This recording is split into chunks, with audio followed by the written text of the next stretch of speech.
nii et hoidke nüüd mu kätt ja lähme koos sellest saatest läbi.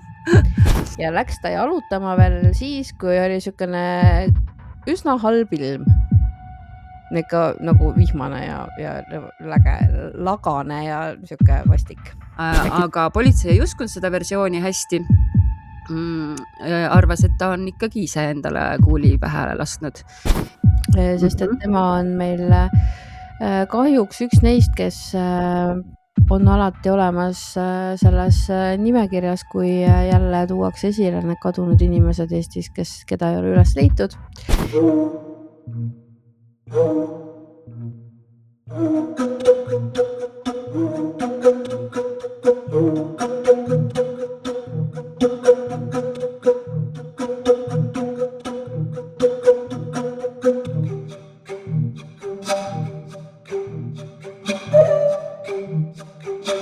Tere, armsad külmaväristajad ja Kikimooride sõbrad. Mina olen Taki. Ja mina olen Heidi. Ma vaatasin, et sul on ka tumedad küüned. Jaa, mul on mustad küüned, aga me tehnikuga otsustasime, et vähemalt tema juures jäävad need mu esimesteks ja viimasteks mustadeks küünteks. Miks? Sest et nii lihtne on teha selle põhjaga lihtsalt see hall, bees baas või roosakas baas ja ongi valmis ja Ta läheb tahab minema. rohkem vaeva näha, selge. Ja mina ei viitsi istuda, nii et... Ma soovitan teil ikkagi Cat's-Eyed, ma olen täiesti lummatud Cat's-Eyest, nii et... Ja see on lahe, see on tõesti äge.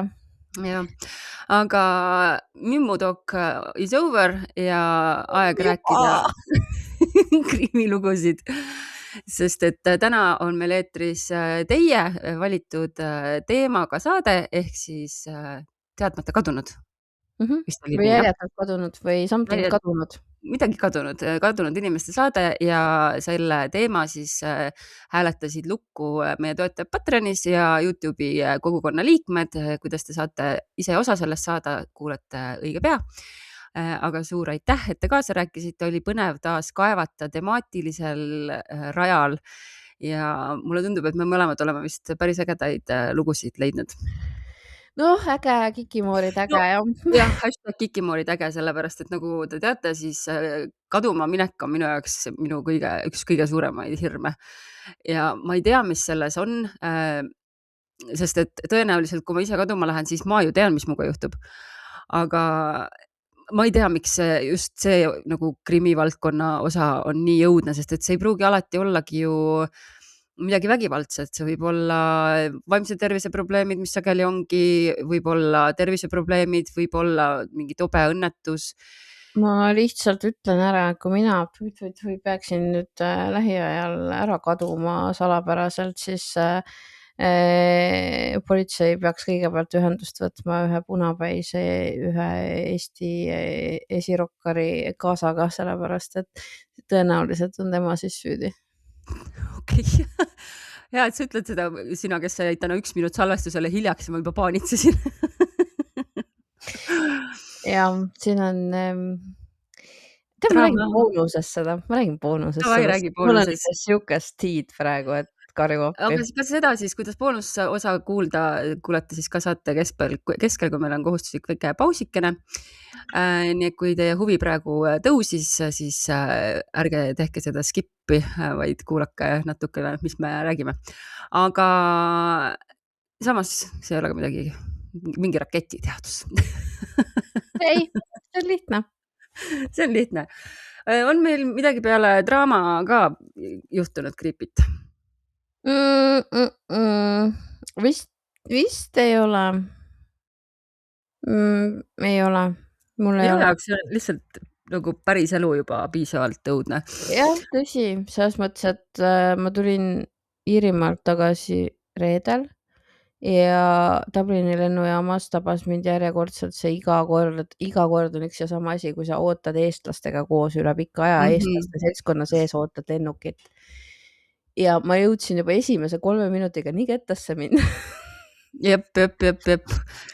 Et kahju, need head asjad, need vähesed head asjad, mis siin Eestis on, saaks kaasa võtta, aga enamuses vähemalt. Aga nagu, üldse ei tahtnud tagasi tulla, nagu üldse. Keegi just Reetsis kirjutas, et ta kuulis kuskil, on reisu peal ja kuulis eesti keelt ja läks kohe rõõmsalt rääkima juttu. Ma olin nagu mingi, kui ma kuulen eesti keelt välismaal, ma hoian nii kaugele kui võimalik. Ma ei taha, et mind nendega seostatakse. Mul oli nagu see, et vaata, ma käisin seal Youngbloodi kontserdil onju ja siis ma nägin Reetsis enne seda just mingi mõned nädalad. Jaa, ma nägin ka, ma mõtlesin selle peale. Ja et mingi tšikk nagu seal otsustas, et mis ta sinna kontserdile selga paneb ja mul oli mingi God no. Ja siis ma vaatasin kiirelt, 14 000 inimest, et seal on võimalus, et ma ikkagi ei kuule seda eesti keelt ja nii ka läks õnneks. Aga kõige selle juures ma olen tohutu Eesti patrioot ja eestlased on nummid ja mul on hea meel, et mul on eestlasest mees ja kõik see, aga lihtsalt ja mingi ikk tuleb eestlaste vastu. Täielik ja eriti sealt tulles on mul iga kord, see on nagu mul saanud mingiks siukseks kord aastas asjaks, vaata. Ja veits siukene kodu kaugel tunne on või noh, kutsub sinna ja sikutab sinna, eks ju, vägisi lausa ja siis lähen hea meelega. Aga sealt tulles on alati eriti jõhker, sellepärast, et seal on kõik nii effing viisakad, sõbralikud, rõõmsad, nagu ma ei ole elu sees näinud nii õnnelikku McDonaldsi töötajat kui seal nagu. Ma arvan, et asi on selles, et me oleme naised internetis, kes kirjutavad ja tegelevad ka ajakirjanduse poolega ja me lihtsalt saamegi seda eestlaste varjukülge nagu väga palju rohkem näha. No võib-olla ja ma ei tea, igal juhul seekord mul viskas totaalselt kettasse, sellepärast, et no nii palju vingumist ja virisemist ma ei olnud kõikide nende päevade jooksul kokku kuulnud, kui seal lennujaamas selle kuradi 2 minutiga. Ja siis muidugi suurepärane Ryanair tegi oma seda klassikalist trikki, kus ta pressib ja peksab kõik inimesed trepi peale kokku umbes 40 minutiks ootama, et saaks lennuki peale minna. Ja oi, kus seda vingu ja virinat seal veel siis tuli.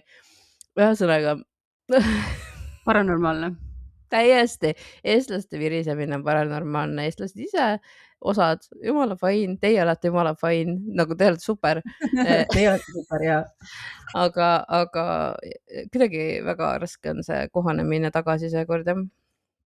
Huvitav, kas mul siin kõrvarõngaid ka on või? Ma juba lõpetasin see kuulamise. Ei, asi on selles, et ma olen meetside peal ja siis ma olen täiesti nagu mingi dissotseerunud reaalsusest ja nii, et hoidke nüüd mu kätt ja lähme koos sellest saatest läbi. Aga ma tiisisin sind juba Messengeris sellega, et mul on üks äge lugu, vähemalt OG külmakate fännidele võiks see olla paras maiuspala.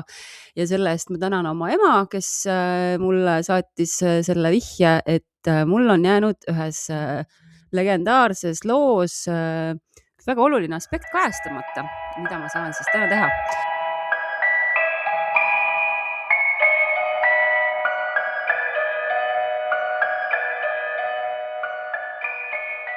Ja me täna meenutame ja läheme taas uurima, kuhu kadus Jaan Koppelmann.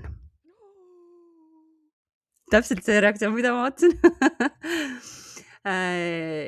Ma tuletan siis kõigepealt meelde, kui te ei tule teil meelde, kes oli Koppelmann. See oli siis aastal 1934, kui siis terve Tallinn ja terve Eesti elas siis sügisel kaasa loole, mis oli siis üheaegselt või näis olevat nii armudraama, kadumisjuhtum kui ka võimalik mõrv. Ja mis siis juhtus, oli see, et Gonsiori tänava korterist leiti 27-aastane majateenija Maria Harju, kellel oli kuul peas ja ta lamas siis voodis veraloigus. Ja esialgu väitis siis naine, et teda tulistas tema armastatud Jaan Koppelmann, kes oli siis 31-aastane autojuht. Ja nad olid siis omavahel suve lõpus Stroomirannas tuttavaks saanud. Aga üsna kiiresti siis selgus, et mitte miski pole selles loos nii nagu näib. Nimelt oli siis Jaan Koppelmann tegelikult kadunud juba 2 nädalat enne, kui Maria leiti. Ja ta oli lahkunud kodust 18. septembril, võtnud kaasa oma revolvri ja umbes 300 krooni sääste, mis oli siis tollal väga suur summa ja pärast seda ei näinud teda keegi.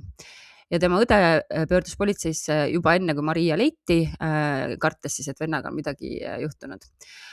Ja enne, kui Maria siis koomasse langes, oli ta võimeline rääkima, aga ta rääkis üsna segast juttu ja algul ta siis väitis jah, et Jaan tuli, et nad olid koos Jaaniga metsas käinud, tema tuli koju ja Jaan tuli siis tagasi, tungis talle kallale ja tulistas teda. Aga politsei ei uskunud seda versiooni hästi. Arvas, et ta on ikkagi ise endale kuuli pähe lasknud. Ja kui naine lõpuks siis koomast ärkas, tunnistas ta siis ise ka, et tegi enesetapukatse. Aga seda, miks ta seda tegi või mis Jaaniga juhtus, ei rääkinudki ta iialgi. Ja juhtumi tegi siis kummalisemaks 2 tõsiasja. Üheks neist oli siis Maria päevik ja väikeses siniste kaantega märkmikus kirjutas ta 18. septembri kohta vaid paar rida. Käisime poisiga maal, sõitsime välja, olime metsas ja siis juhtus midagi põrutavat ja hirmsat. Ja politsei tegi siis kindlaks, et jah, et Maria ja Jaan sõitsidki tõepoolest kuhugi Hagudi kanti. Ja mis seal siis kuskil metsade ja kõrvaliste teede vahel juhtus, ei tea, aga usuti, et seal siis juhtuski midagi, mis siis Jaani elu lõpetas. Aga kas ta tappis ennast ise, kas Maria tappis ta või juhtus hoopis midagi muud, ei tea. Aga ja siis teine detail, mis oli hästi nagu kummaline, oli see revolvri detail, et Jaani väikses Browningus sinna mahtus siis 6 padrunit. Kui Maria oma toast leiti, oli siis relvas 5 padrunit ja 1 tühi kest lebas voodi kõrval. Ja kuigi politsei nagu arvas, et kui sama relvaga tapeti varem Jaan, siis pidi Maria olema vahepeal revolvrit uuesti laadinud. Aga miks ja kust ta siis padrunit sai? Ja see siis tegi siis väga nagu keerukaks selle juhtumi. Ja lisaks siis veel enne, kui me nüüd lähme selle infokildude juurde, mis ma leidsin, tasub mainida, et sõbrad rääkisid, et Maria oli siis Jaanist palju rohkem sisse võetud kui mees temast ja et Jaan olevat isegi kurtnud, et tüdruk ajab taga ja et ta tahaks tegelikult temast lahti saada. Sellised on siis need vähesed faktid. Ja mul on tunne, et see oli külmavärinate esimeses hooajas suhteliselt üks esimest. See oli üsna alguses. Üsna alguses jah, igal juhul esimesel aastal 2020, nii et kui te lähete otsima seda, ilmselt ma panen ka selle lingi siia kirjeldusse alla. Nii, aga siis 2 artiklit, 2 pikka ja põhjalikku reportaaži uudislehes sama aasta 18. oktoobril ehk siis 6 aega pärast Jaani kadumist. Ja need põhinesid siis ka meie teisele tuttavale, üks teine tuttav inimene, kellest me oleme juttu teinud, hüpnotisöör Mai Kalamees. Oi, no on siuke kombo või? Täielik crossover on ju. Ja sellel ajal siis oli Maria veel vanglas ja võitles elu eest ja ta ei olnud veel jõudnud tunnistada, et ta ise endale kuuli pähe kihutas. Nii, ja kõigepealt siis reporter kirjeldab, et meedium on sügavas transis, vaevu hingab ja tsiteerin, ta kool ja kahvatu nägu näib kuuluvat rohkem surnule kui elavale. Kaunis. Ja siis, mida siis Kalamees räägib? Kõigepealt hakkab siis Koppelmanni kirjutama. Nüüd on siis, tsiteerin, ei ole oma vanemate talus ega kodus. Teda pole kuskil leida. Ta oli autojuht. Ta ei tahtnud ühel õhtul hilja välja sõita ja sellepärast läks peremehega teise päeva hommikul riidu. Ütles peremehele, et läheb ära ja läkski. Tema oli üldse järsk, saladuslik ja kinnine. No siis alati omaette teistest inimestest ei hoolinud, vihastest tihti, oli isesuguse loomuga. Vihaselt võis võtta puu kätte ja lüüa ükskõik kellele pähe. Ja siis ajakirjanik seal kommenteeris, et jah, et see Koppelmanni iseloomustus näis õiget rada sammuvat, et tõesti kõik, kes teda lähemalt tundsid, teadsid kinnitada, et ta oli tõesti väga äkilise vihaga ja kinnise iseloomuga. Jällegi, kui oleme skeptilised, siis tõenäoliselt see ei ole midagi, mida Mai Kalamees ei oleks võinud ajalehe artiklitest teada saada või siis tema see sutenöör, see Bernhard, mis iganes ta oli. Ja siis meedium siis jätkas. Maria Harju oli temale hea sõbranna, kuid isemoodi mees oli kaval ja polnud tüdrukule truu. Harju uskus teda, oli temale peaaegu kui naine. Ja lõpuks jõudis siis Kalamees ka kõige pinevamate hetkede kirjeldamiseni, kuigi siin ei ole nagu just üleliia palju selgust. Maria mõistus on praegu väga tume, ta süda peksab ja ta on väga nõrk. Ta on pooleldi mõistuseta. Kellegi käsi tõuseb revolvriga, aga mitte ei lase. Jälle tõuseb, keegi võitleb, kas lasta või mitte. Ja Kalamees siis lisas, et ta nägi ka, kuidas ühel ööl Maria kuskil käis ja toimus suur jagelemine, mida keegi oleks pidanud kuulma. Oi, ta on Mariat petnud palju. Kahekesi olles ütles, Maria, sa oled minu naine, aga siis jälle, ega ma veel rumal ei ole, et sind võtan. ja lõpetuseks rääkis siis meedium, et siis see esimene seanss, et Maria tõenäoliselt enam ei ole täie mõistuse juures, isegi kui ärkabki, ja Kalamees siis täpsustab, et ta näeb kedagi tõesti tulistamise ajal Maria toas, aga ei ole kindel, et see Jaan oleks olnud. Läbi ukse on ta põgenenud. Maria ei teadnud, kust ta kadus, kust ta välja läks. Jah, ma näen, üks meesterahva kogu läheb puutrepist maja teiselt korralt alla. Must müts on sügavale pähe tõmmatud, sall näo ette mähitud. Hirmsa kiirusega põgeneb ta hoviväravast välja. Ja siis ta jõudis taas noorte tülini ja rääkis siis, et Jaan ja Maria käisid metsas, mõlemad olid olnud vihased. Jaan haaranud siis muuhulgas ka Marial kaelast, aga naisel siis õnnestus põgeneda ja siis selles kirjelduses ta rääkis ka seda, et seal oli revolver, aga sellest ei tulistatud, et Jaan oli küll vist vehkinud sellega, aga ühesõnaga Maria püüdis seda ära saada. Ja ma arvan, et ma teise seansi osa, kus läheb ka päriselt nagu veel kõhedamaks, teen siis saate teises pooles ja tere, Naisju! Naisju tegi mingit kaamera shake'i seal kõvasti. Ja. Seda ei olnud ennast näha ja siis ma korra juba mõtlesin, et huvitav, mis toimub ja siis ma nägin saba, mõtlesin, okei, selge. Ja, teda siin nurub pai.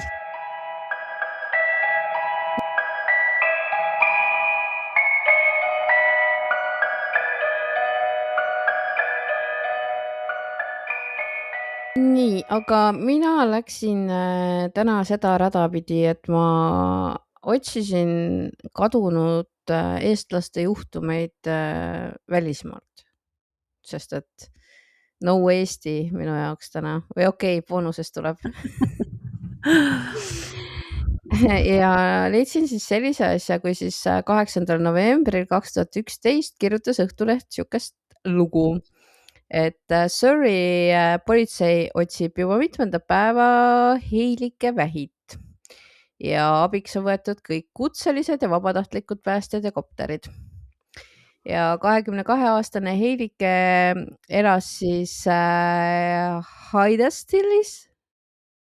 Ma arvan, et ja seal teda oma kodus ka viimati nähti siis sellel novembri kuul ja kellaaeg oli siis umbes 15:30, kui teda nähti.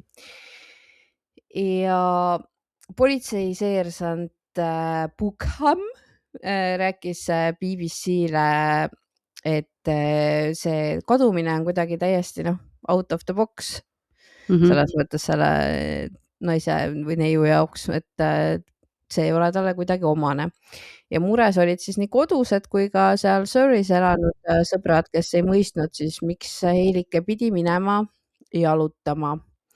Ja läks ta jalutama veel siis, kui oli niisugune üsna halb ilm. Ikka nagu vihmane ja lagane ja niisugune vastik. Äkki tal oli koer? Ja siis ei päästa miski. Siis ei päästa miski, jah.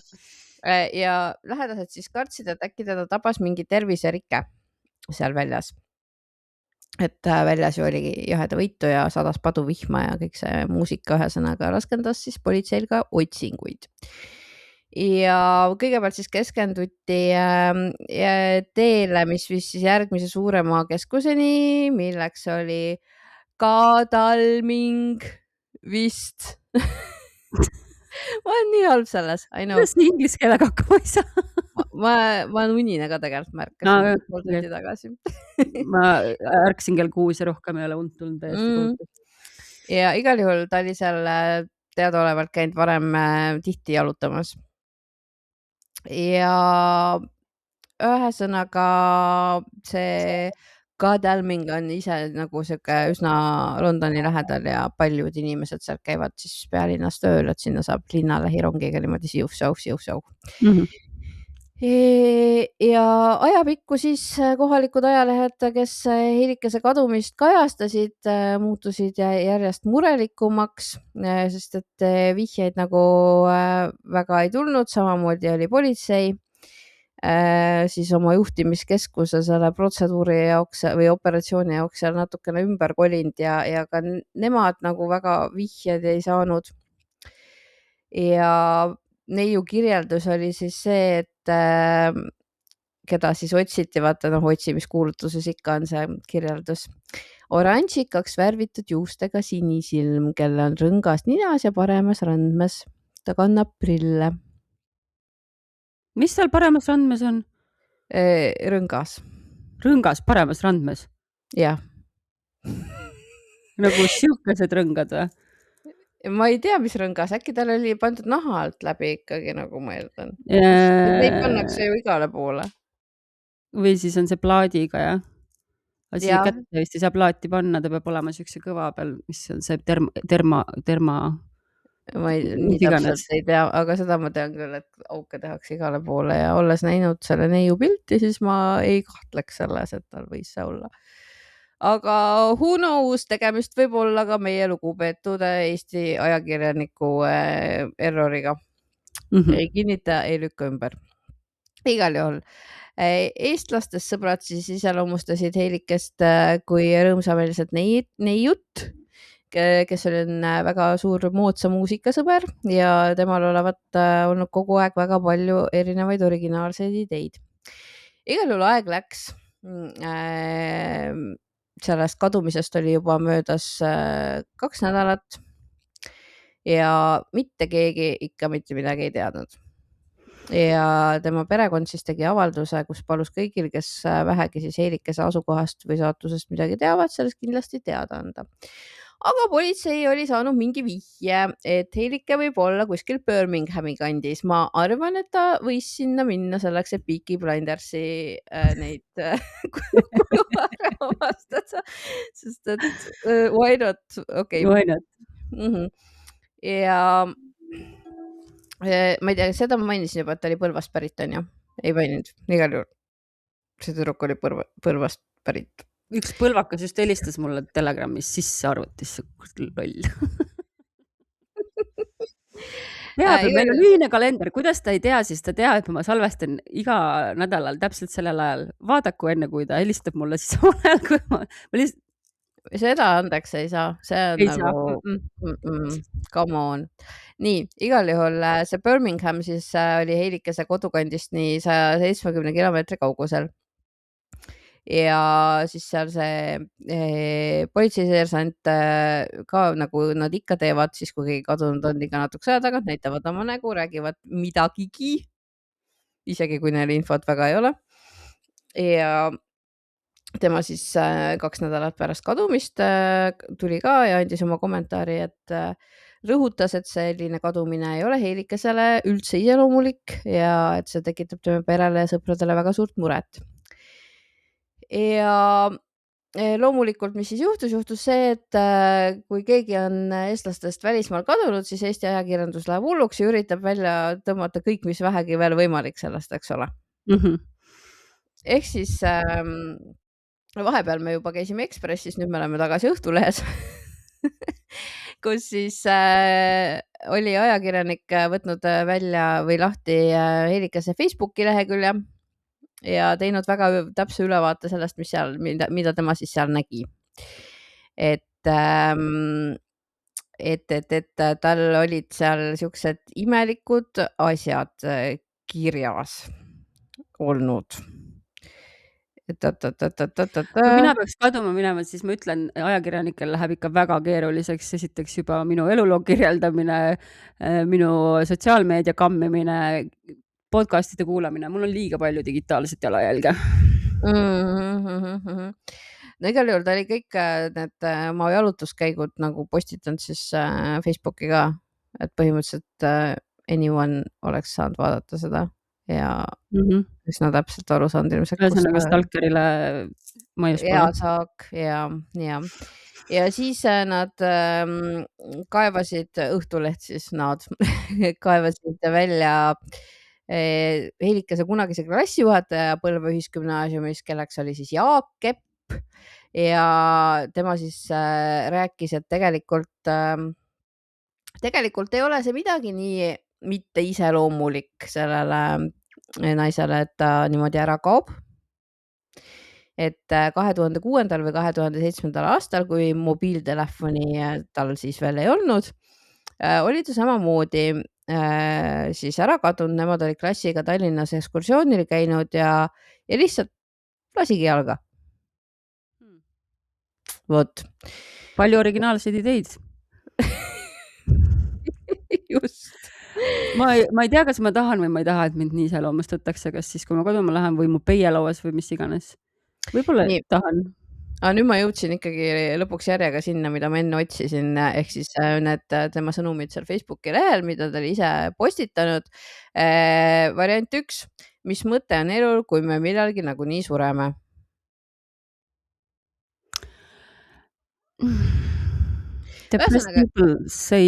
Umbes siuksed mingid asjad seal ilmusid ja siis ta kadus ära ja that was it. Aga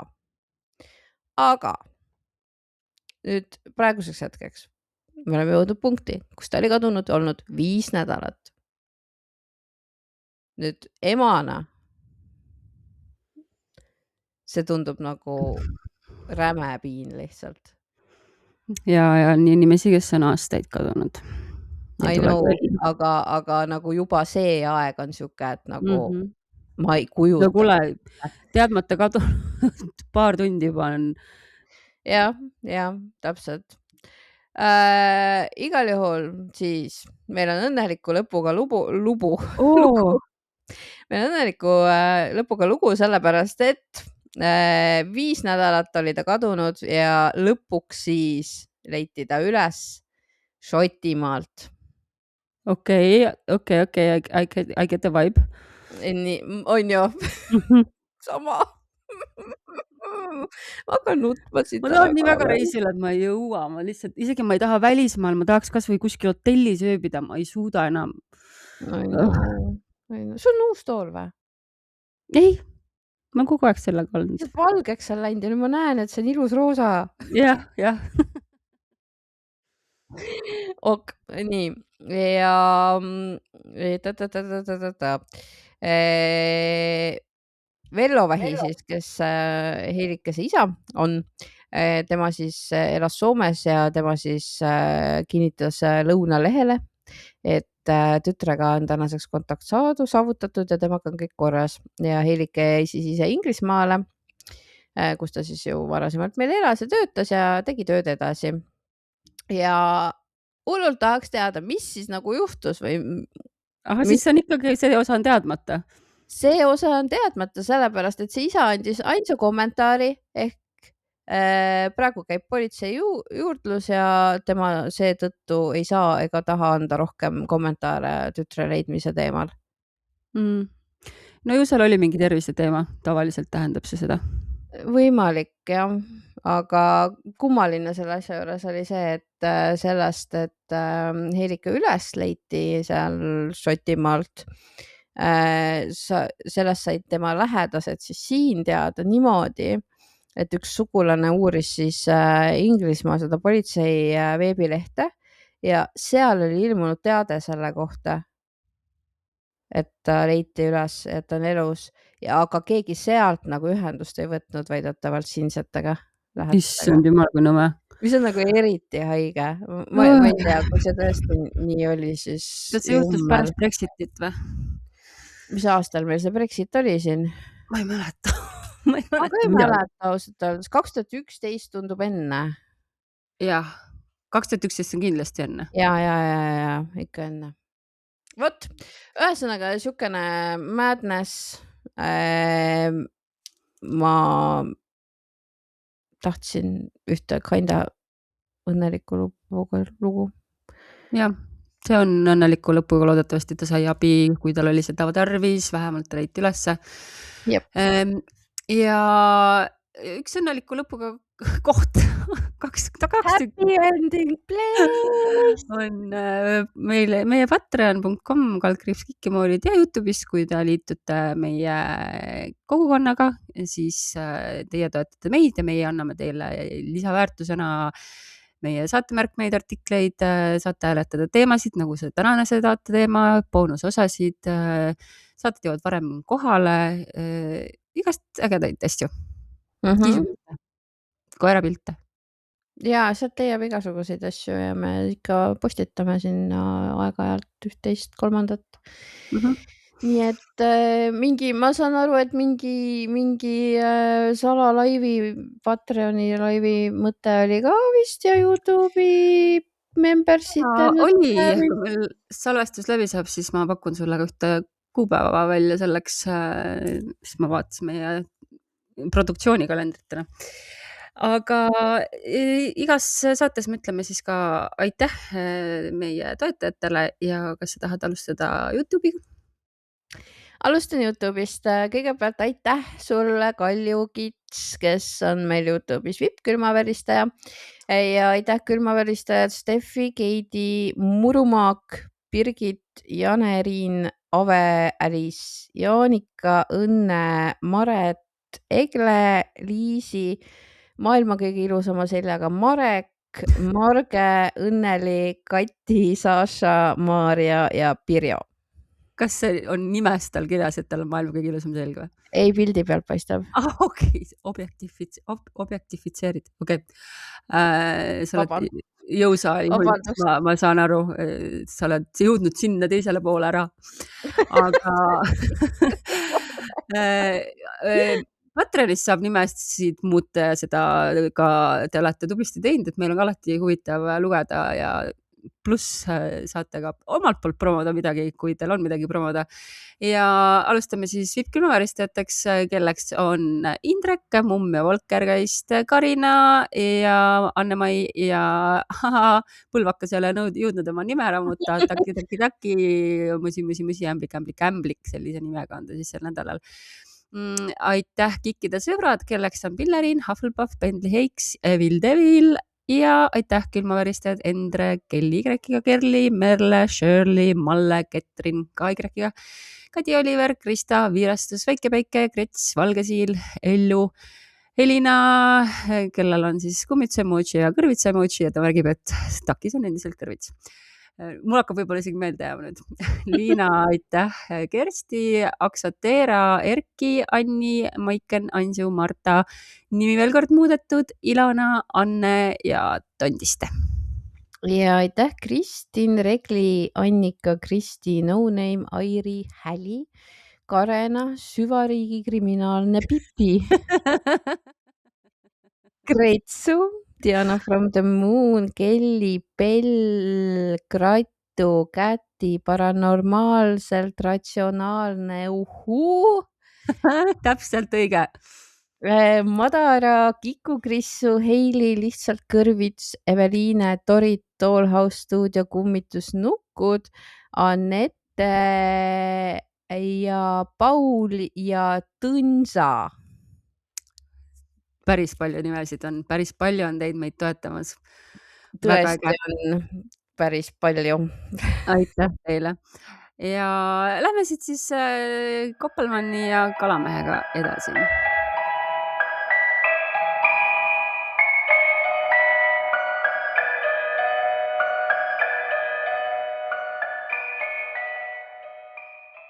Nii, ja siis järgmisel päeval toimus teine seanss ja seal läks siis Kalamees juba natuke konkreetsemaks.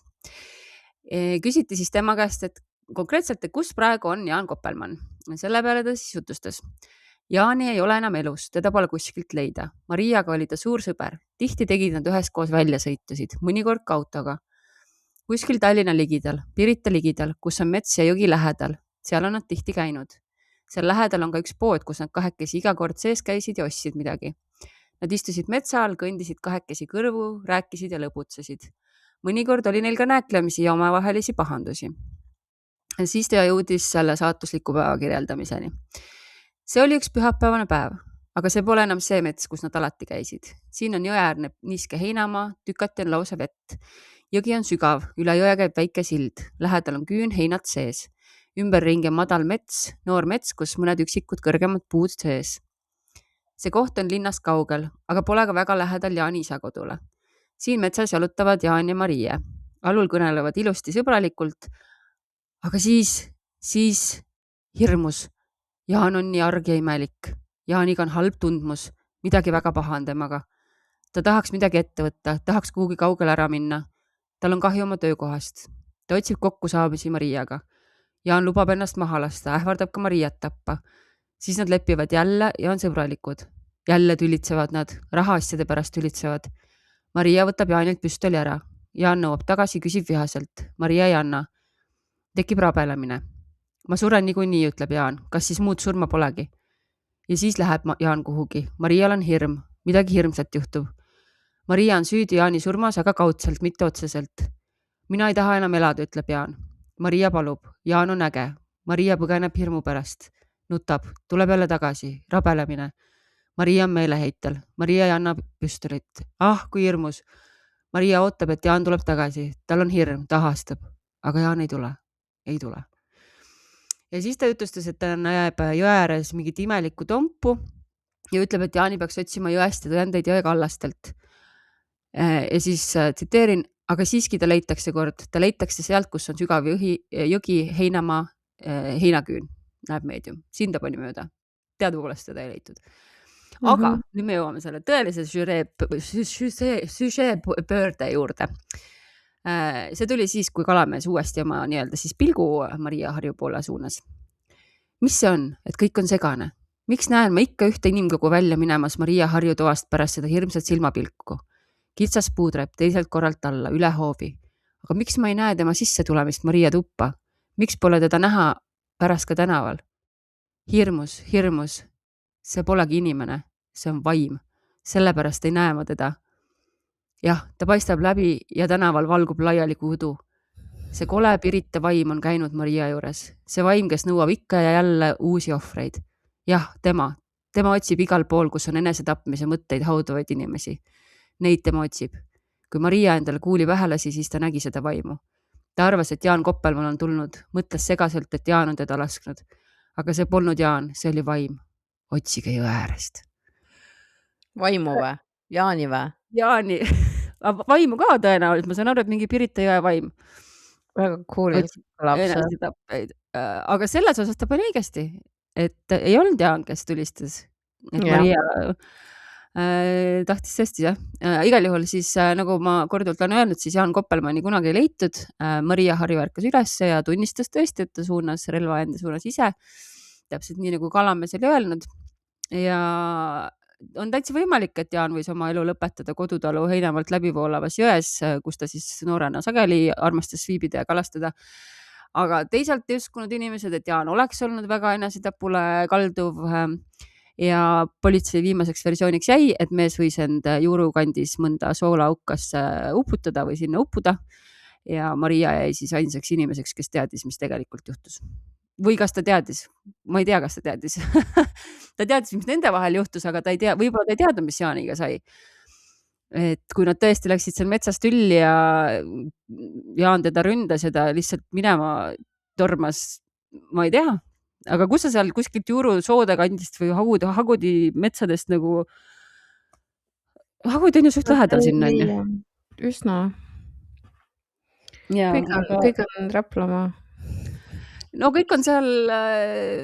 Teisel pool teed on Hagudi. Kinda, natukene sealt suhteliselt. Ühesõnaga ei ole kaugel. Ühesõnaga, me just käisime hiljuti suga juurus. Ma vist isegi ütlesin, et Koppelmann on kuskil siin lähedal. Võib-olla ta on olnud top of mind ikka päris pikalt. Nii et selline väike tagasivaade collab siis Mai Kalamees feat Jaan Koppelmann. Ja sul on ka veel üks lugu rääkida?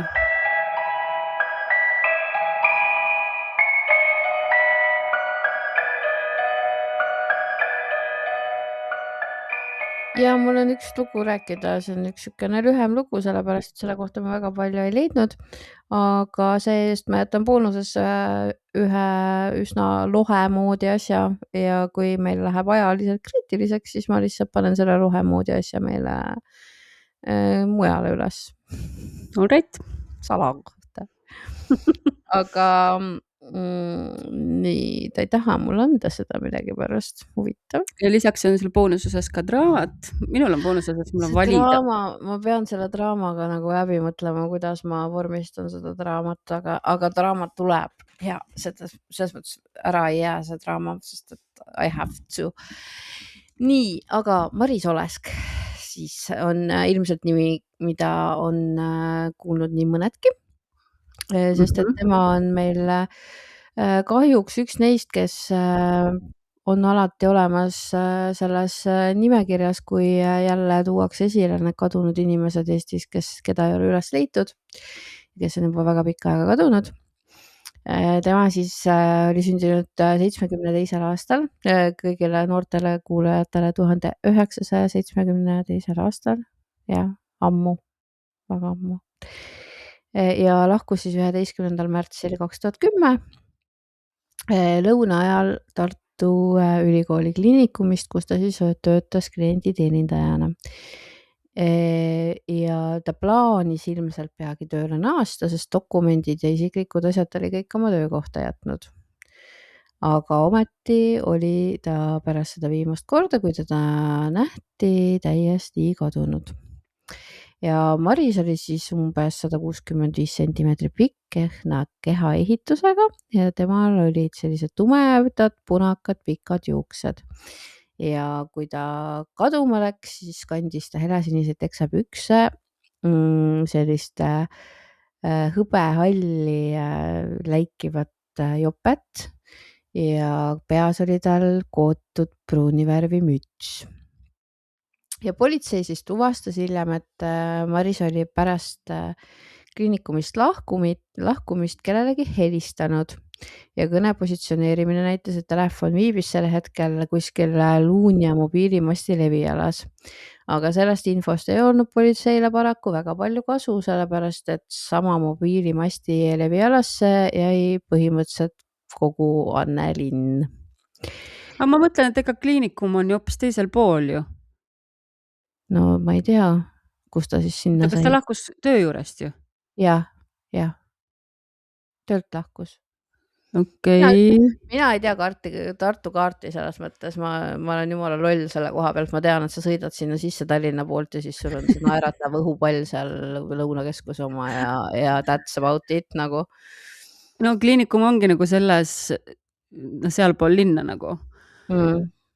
Aga võib-olla seal on mingi filiaal, siis ma juba olen ka aastast 2010 Tartus elanud. Coincidence. On ju? Yes. Nii, uurijad siis lootsid Marise kadumisse selgust saada ja kuna tegemist oli siis internetis aktiivse suhtlejaga, siis nad üritasid selgeks teha, et kellega ta seal internetis oli suhelnud. Ja kuigi uurijad siis töötasid läbi naise arvuti kõik andmed, ei õnnestunud sel viisil ka kahtlustavate ringi kuidagi nagu koomale tõmmata. Ühe võimalusena kaaluti ka isiklikest põhjustest lähtunud suitsiidiversiooni, aga naise tuttavad siis väitsid, et nemad ei saanud küll kuidagi enne Marise salapärast kadumist aru, et ta sooviks midagi sellist teha. Ja tolleaegne Tartu kriminaaltalituse juht, siis üks Eesti kõige staažikamatest mõrvauurijatest, Ain Palder, rääkis siis ajalehes sellest, kuidas see oli sellel hetkel siis viimase aja üks erakordsemaid juhtumeid üldse Tartu piirkonnas. Et nii ootamata kadumine ei ole nagu tavapärane. Ja nemad siis arutasid seal võimalust üritada Marist otsida Luunja kanti jäävatelt Emajõe luhtadelt. Aga uurija ütles ka seda, et see ala on inimjõududega läbikammimiseks lihtsalt liiga suur. No ja see on nüüd see minu koduala kinda kogu see Emajõe see ja there is no way, et sa nagu lähed ja otsid kedagi ja nagu mõlemal pool Tartut, mõlemal pool, või üldse kogu jah see Emajõe ala, et seal, kus on haljastus, isegi sealt kui ma neid kadunud inimesi otsisin tänase saate jaoks, siis oli samamoodi üks Tartu nooruk, kes läks kaduma ja leiti alles aasta hiljem Emajõest ja ta oli linnas, ta läks kesklinnas Atlandi juures kaduma ja ikka läks aasta aega, et see jõgi ikka nõuab oma ohvreid Tartus jah, aga see Marise lugu on jah nii creepy. On creepy. ja need Marise lähedased kahtlustasid, et või tähendab, nemad tahtsid siis rääkida, et Marist oli terroriseerinud telefonitsi mingisugune salapärane meesterahvas. Why it's always men?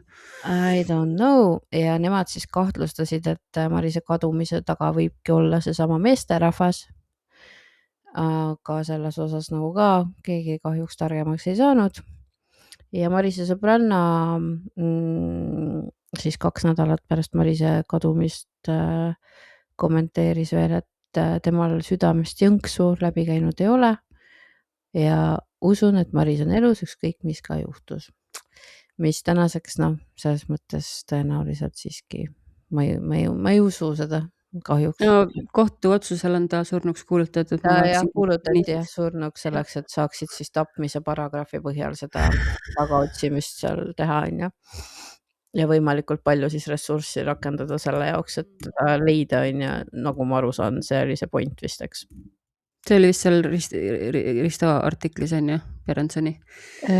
Maybe jah, igal juhul siuke. Seda vaatasingi, ma rohkem ei vaadanud, lasin sul teha seda tööd. Väga creepy, ta oli vist ema ka, on ju. 2 last. Nii kurb ja ei tasu vist, või tähendab, tasub igal juhul üle öelda, et kui kellelgi peaks olema infot, nagu võtke palun ühendust. Ja ma arvan, et me paneme pildid ka, on ju, kui meil nagu, me saame panna pildid juurde ja täpselt samamoodi lihtsalt, et kui on, keegi teab midagi, keegi on kuulnud midagi. Mina käin kusjuures üsna perioodiliselt vaatamas kadunud inimeste nimekirju politsei.ee lehel just sellepärast, et mul on nägude peale päris hea mälu ja jumal teab, kus ja ma jälgin kusjuures ka, kui ma sõidan ja ma vaatan, et keegi on kuidagi kummaline, ma ei tea, pole ilmastikule vastavalt piisavalt riides või paistab kuidagi siuke eksin, siis ma jätan meelde ja pärast vaatan, et ega keegi meil vana inimene kuskil ei ole jälle jalutama läinud või. Et õnneks ei ole või kahjuks ei ole seda infot vaja mul läinud, aga tasub hoida silmad lahti, sest kes meid ikka hoiab, kui mitte kogukond ja me lähedased. Nii et hoiame neid oma toituloitu eestlasi. Toituloitu eestlased. Ja. Olete, mis te olete, aga te olete meie eestlased. Või eestimaalased on õigem öelda. Aga siis lähme boonusosesse Piping Hot Tea'd kuulama. Mul on vist üks väike kodukäija lugu. Sa räägi selle oma kodukäija lugu kõigepealt ära, siis ma räägin enda selle kodukäija loo. Okei. Aga aitäh kõigile, kes siin meiega olid ja kes võib-olla siis meiega teisel pool kaasa ei tule. Kohtume järgmisel nädalal ja seniks püsige kõhedad.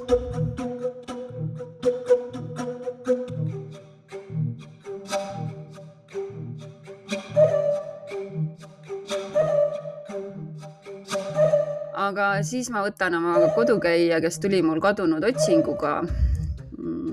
Sest et kohe saate aru. Nii, ja Pärnumaa, ajaleht Pärnumaa, 29. juuni 1933 kirjutas siis või avaldas sellise uudisnupukese.